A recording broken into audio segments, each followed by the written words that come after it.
Bonjour à tous. Thierry Le Henaf, bonjour. Bonjour, bonjour à vous, Joanne, et puis également bonjour à tous nos actionnaires qui viennent fidèlement nous soutenir à ce salon. Vous êtes président directeur général d'Arkema. Alors, Arkema existe depuis 11 ans, depuis sa scission avec Total. Depuis, le groupe a parcouru pas mal de chemins. La preuve en est, les derniers résultats trimestriels que vous avez publiés début novembre étaient à un niveau record. Le titre en bourse a touché un record récemment. Est-ce que vous pouvez revenir sur les 10 dernières années d'Arkema? Qu'est-ce qui a été fait? En quoi le groupe s'est amélioré? Alors c'est vrai que depuis 11 ans, et ceux qui nous suivent le savent pertinemment, le groupe a subi vraiment une transformation très importante en profondeur, donc qui s'est traduit, comme vous le dites, par l'évolution du cours de bourse, puisqu'on est passé de 27 euros à, en ce moment c'est 105, on est monté à 110. Donc c'est vraiment une performance boursière qui est remarquable. Également des niveaux de résultats financiers qui ont augmenté de manière spectaculaire. Et c'est lié en fait à une transformation complète du visage du groupe, puisque le portefeuille d'activité a complètement changé. Aujourd'hui, on a un groupe de spécialités chimiques, alors qu'avant, on était un groupe de commodités chimiques. Donc c'est vraiment le jour et la nuit. Pour cela, on a fait des cessions, on a fait des acquisitions. Récemment, on a fait l'acquisition, l'intégration de Bostik puis d'Enbraven dans le domaine des cols et mastiques. Donc on n'arrête pas de bouger en termes de portefeuille d'activité. Au niveau géographique également, le positionnement géographique du groupe est complètement différent de ce qu'il était il y a 10 ans, puisque l'ensemble Amérique plus Asie, ça représente aujourd'hui 60% du groupe. C'était moins de 40% il y a 10 ans, donc ça fait une vraie différence en termes de potentiel de croissance. Également deux autres éléments, c'est la recherche et développement. On a doublé en fait notre volume de recherche et développement. On dépensait à peu près 120 millions d'euros au début d'Arkema. Aujourd'hui, on dépense le double, 240 millions d'euros. Donc ça fait une vraie différence pour mettre les produits sur le marché. Et peut-être dernière chose, la compétitivité, qui est quand même un élément clé dans le domaine de la chimie. Aujourd'hui, le groupe il fait environ 8,3 milliards de chiffre d'affaires. On verra exactement où est-ce qu'on est en fin d'année. Quand on a créé Arkema, on faisait 5,3 milliards et on a le même nombre de salariés, 20 000. Donc on a 60% de chiffre d'affaires en plus pour le même nombre de salariés, ce qui veut dire qu'on est beaucoup plus efficace, beaucoup plus productif qu'on était il y a 10 ans. Alors justement, vous parlez de chimie de spécialité et chimie de commodité. Est-ce que vous pouvez... Donc, il y a 10 ans, c'était 28%. On a complètement... Les spécialités. Oui, on a complètement inversé. Et aujourd'hui, on est à 72% de spécialité à peu près. Oui, en fait, on est passé de 3 quarts commodité, 1 quart spécialité, à 1 quart commodité, 3 quarts spécialité. Et alors justement, qu'est-ce que sont ces spécialités et ces commodités? Quelle est la différence entre les deux? Alors, en termes de profil, c'est assez facile de comprendre. Ce n'est pas en termes de rentabilité. Les rentabilités sont excellentes des deux côtés. C'est plutôt en termes de cyclicité. On développe beaucoup les spécialités. Car c'est des métiers qui sont quand même très résilients, où on n'a pas d'année à l'autre, une année qui est un peu meilleure, une année qui est un peu moins bonne. On a vraiment une tendance de croissance régulière, ce qui est très important pour une société cotée comme la nôtre. Et également dans les spécialités, beaucoup d'investissements en recherche et développement. On est très orienté sur les grandes tendances du développement durable et on met beaucoup donc l'accent sur l'innovation. Alors les spécialités, c'est quoi ? C'est essentiellement deux grands volets d'activité. L'une, c'est les adhésifs et les mastiques. Donc ça, c'est tout autour de Bostik et les acquisitions qu'on fait depuis. Et puis le deuxième pilier qui est très important pour nous, c'est le domaine formidable des matériaux. Vous savez que l'allègement des matériaux, les matériaux pour l'électronique grand public ou pour les nouvelles énergies est vraiment au cœur de la stratégie de recherche d'Arkema. Et ce pôle matériaux fait partie des spécialités. Donc quand vous mettez rien que les adhésifs et les matériaux, on est à plus de 50% du groupe. Derrière, il y a des lignes de produits qui sont moins connues, de spécialités comme la chimie du soufre, la thiochimie, qui est en fait la chimie de lac, donc, qui est importante en France et qu'on a réussi à exporter en Asie et aux États-Unis. D'ici 2020, vous visez 10 milliards d'euros de chiffre d'affaires.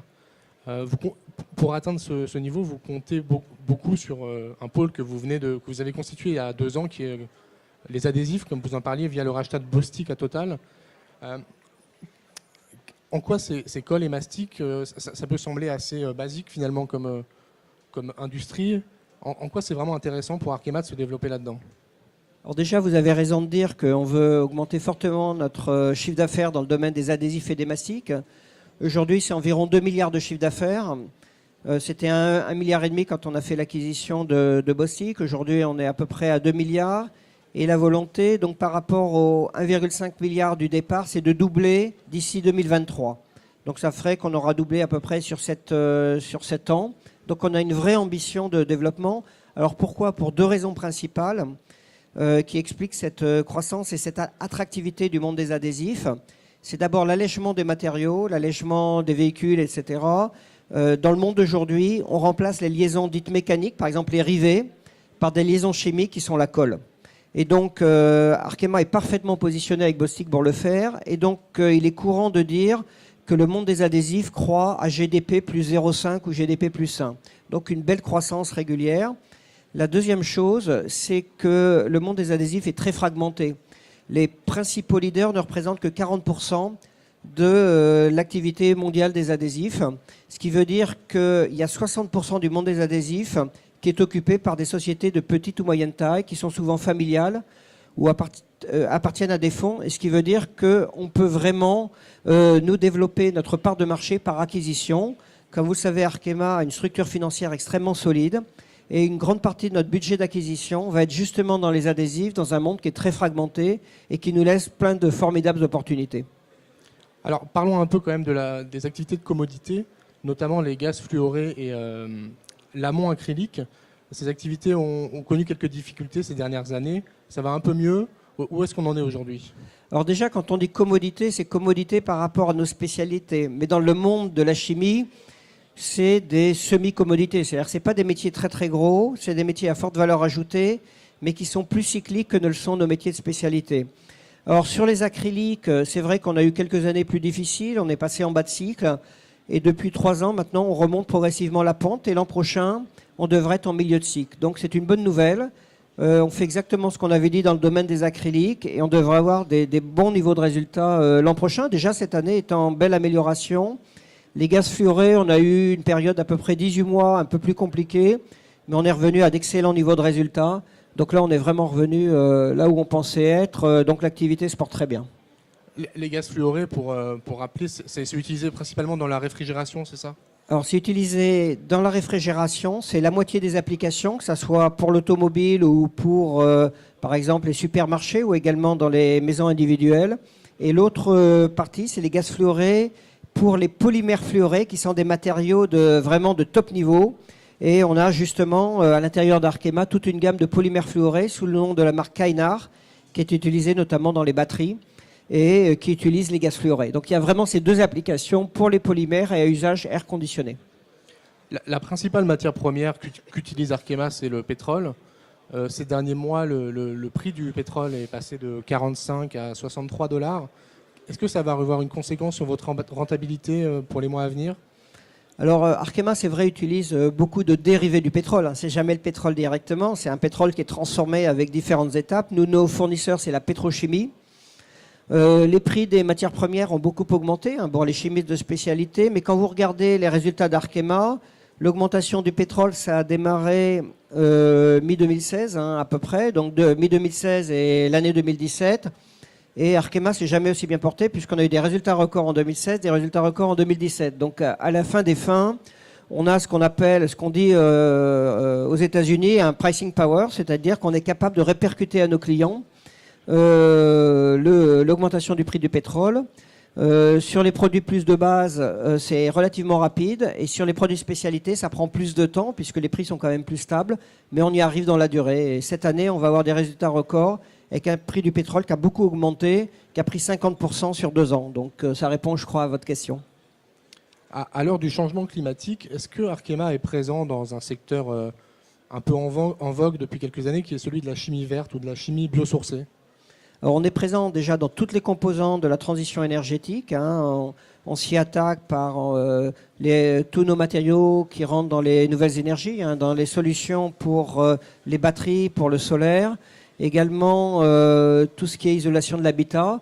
Mais, et vous le mentionnez, et je vous remercie, on a la chance d'avoir au sein d'Arkema le seul polymère très haute performance qui est biosourcé. C'est à partir de l'huile de ricin. Son nom, c'est le Rilsan. C'est un produit qui est formidable, très haut de gamme et qui part de la culture du ricin, de la plante du ricin, et qu'on transforme en huile et qui derrière permet de faire un polymère de très haute gamme. On a à peu près 10%, 11% du chiffre d'affaires d'Arkema qui est biosourcé, ce qui est déjà important, et c'est essentiellement dans le métier des matériaux, donc pour tout ce qui est tendance développement durable. Une autre question un peu dans l'air du temps, on parle beaucoup de Made in France. Arkema est le premier chimiste français. Quelle est votre présence dans notre pays? Est-ce que vous y investissez? Alors c'est une vraie fierté d'être le premier chimiste français, hein. On a moins de 9% du chiffre d'affaires qui est en France. Par contre, on a 40% des effectifs. Si vous faites le calcul, ça veut dire que 3/4 de ce qu'on fabrique en France est exporté à l'extérieur. Donc la compétitivité de nos sites français est très importante. On a également 70% de notre recherche qui est en France, hein. Donc l'avantage du crédit impôt recherche et également de toute cette tradition chimique qu'est le pays France. Et enfin, en termes d'investissement, puisque vous le mentionnez, 50% de nos investissements sont en France, qui représentent sur une période de 11 ans plus de 2 milliards d'investissements en France, en investissement industriel. Petite question plus boursière. Quelle est votre politique de dividendes? Ces dernières années, vous l'avez régulièrement augmenté. Est-ce que ça va continuer? L'objectif, c'est effectivement d'augmenter régulièrement. On n'est pas la société qui donne le plus de dividendes. Par contre, c'est un complément qui est à la fois raisonnable et attractif à une politique de transformation qui fait que le cours de bourse est monté très très vite et très très haut. En complément de ça, vous savez que vous pouvez compter sur un bon dividende. Ce dividende, on ne le baisse jamais, c'est-à-dire que chaque niveau qui est atteint, c'est un niveau de départ pour la suite. Donc vous savez qu'on ne le baissera pas. Et dès que les résultats de la société sont bons et favorables, on essaye de l'augmenter de manière attractive. C'est ce qui s'est passé ces dernières années, puisque maintenant on est arrivé à 2,05, donc c'est le dividende qui a été distribué. Combien vous comptez d'actionnaires individuels au sein de votre capital aujourd'hui? Alors, on a 6% d'actionnariat individuel et on a également, qui n'est pas compté dans l'actionnariat individuel, les 5% des salariés Arkema. Donc finalement, ça fait 11% d'actionnariat individuel qui est très important pour nous. C'est pour ça que votre présence est vraiment appréciée, votre soutien. Et on fait beaucoup de choses et pour l'actionnaire individuel, justement, pour le fidéliser et le développer. Une dernière question. À l'ère du numérique et du digital, est-ce que Arkema se sert de ces nouvelles technologies dans ses métiers?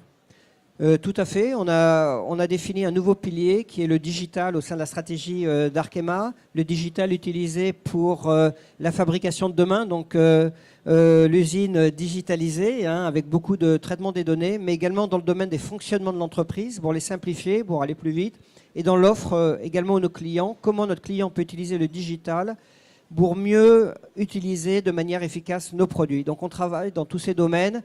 Et c'est vraiment un formidable terrain de jeu pour une entreprise comme Arkema, qui est très moderne dans ses fonctionnements et qui avance très vite. Je crois que votre dernière usine, vous l'avez construite entièrement en réalité virtuelle, c'est ça? Alors l'usine qu'on a faite en France, ça rejoint votre question sur les investissements en France, en Normandie. On a démarré une usine sur le site de Honfleur, dans un domaine qui s'appelle de spécialité, qui sont des tamis moléculaires pour la pétrochimie. Et cette usine a été entièrement conçue par le digital, en dimension 3D, et on a réussi à ce que nos opérateurs, sans que l'usine soit construite, puissent en simulation 3D rentrer à l'intérieur de l'usine pour nous aider à définir les postes de travail et à construire l'usine de la manière la plus efficace et la plus conviviale possible. Donc c'est vraiment novateur et vraiment une réussite pour Arkema. Thierry Le Hénaff, merci beaucoup. Merci beaucoup, merci de votre présence.